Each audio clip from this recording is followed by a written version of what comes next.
Hello there, Ray here, and I'm joined by one of the fellow ProtoTech members, Excellior. Hello. And behind us we have one insane farm to show you guys. This is the Guardian Gusher, and it produces a ton of Guardians. The Guardian Gusher here produces 1.37 million items per hour. This is roughly over 300,000 COD per hour, as well as crystals, and over 750,000 shards per hour. And you also get 3,000 ink sacs from the squid that also come with it. This farm is so insanely fast that it would produce enough items that you would need to have over 152 hoppers at all times to keep up with the input, bring them into chests. That is double the amount of hoppers and chests that you see right here.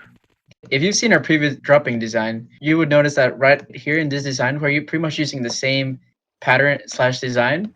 And all we did to modify it is one, add more floors to it, and two, add portals to it.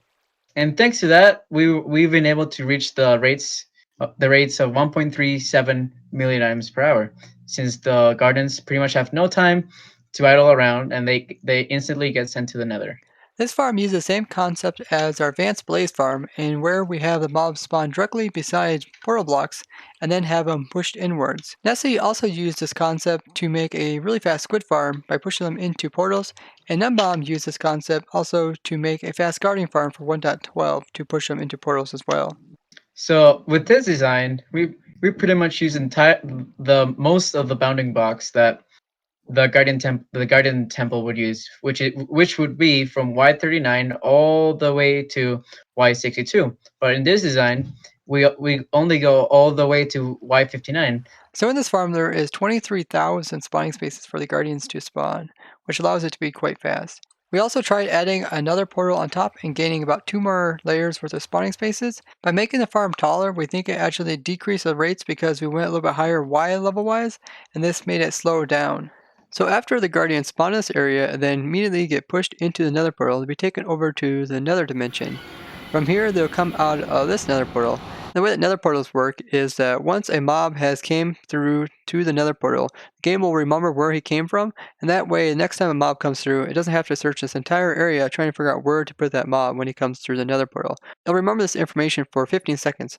So as long as the farm it keeps having mobs coming through, we can reduce the amount of lag by reducing the area that has to search. And this is why at first the farm is pretty laggy when you turn it on, but then after a little bit then it will get better. So the way this item collection works is that after the Guardians fall to their death, the items get pushed by the pistons in the site, and after they reach the middle section, they will get pushed by another piston, which will put them against the wall, and then a sticky piston with a slime block will push them to against the cake. And after they get aligned with the cake, another sticky piston with a slime block. So after the items flow down the blue ice path, there's this little station on the side which will push them on another direction, so they will have more momentum, so they can get sent to even more storage. And then we just have another one on the other side, and then on the other side, at the end of it, we have a cactus. So all the extra items will get deleted, and we wouldn't have just a bunch of extra items. The AFK point for this farm is up here where the player would just stay, and this will allow mobs to spawn down below. If you want to, you can raise this AFK point up higher, in which case there is less chance for the mobs to spawn out in nearby caves. This will allow you to make a minimal amount of area to clear out to have the farm be placed in. So just make sure that each of the corners where the guardians spawn are still within range of the player so that they can spawn in there. This also allows you to be able to have less area to clear out or to light up for drowns. In 1.13 there are drowns and they do spawn in the water when it's dark, so such as night, in which case you would have to put light in the water to prevent them from spawning. So by moving the player up, it just gives you less room to have to light up or to clear. If you want to, you can go ahead and put in sea pickles. If you get them up to 4 of them, then it'll make a light level of 15, which is sufficient enough to keep the drowns from spawning. And I did make a sea pickle farm, so you can easily get those in a large supply. So because of the large amount of portal blocks, pigmen will spawn inside of here since we're over in the overworld, and they could affect the mob cap since they also count towards the hostile mob cap. But as long as the pigmen plus the guardians don't go over the mob cap of 70, then on average it's going to do pretty good. So if you look over on the right hand side, Excel made a scoreboard that shows the guardians plus the pigmen. You can see majority of the time it stays under 70, which allows more guardians to spawn in. And for the most part, there stays around about like 10 to 15 pigmen at any given time, which doesn't really affect the farm. And the pigmen inside of the portals will randomly despawn since the player is far enough away that they can despawn. So they don't just keep clogging up the system. We also tried making the nether portal shorter, which decreased the rates, as well as trying to remove the pigmen, which made no difference to the rates. We also noticed that depending on where this was built, some of the rates would change. So just like our previous designs, squid as well as dolphins will spawn in the same areas where the guardians do. They don't count towards the same cap, and that way they don't really affect it, but they also don't get pushed out immediately. They kind of have to pathfind and choose to kind of move this direction, in which case they'll go through the portals. So you might see some of them sitting in there, but they don't affect the farm. So the portal in which the guardians come out, there is also the dolphins and squid that come through here. The dolphins are pretty good at getting out of the portal, but the squids kind of sit in there and they don't really go through very easily. So what can happen is that they can die in there, in which case the ink sacs would teleport back over to the overworld, and in which case we have set up a portal that is directly linked up with this one. So the farm is here, but the portal that is linked up is over here, and this portal allows it for the ink sacs to come back through. And what we have here is some hoppers on either side, as well as hopper carts pushed in. And you can do this by having curved rails and just pushing them on curved rails, in which case they will go directly inside of immovable blocks such as this.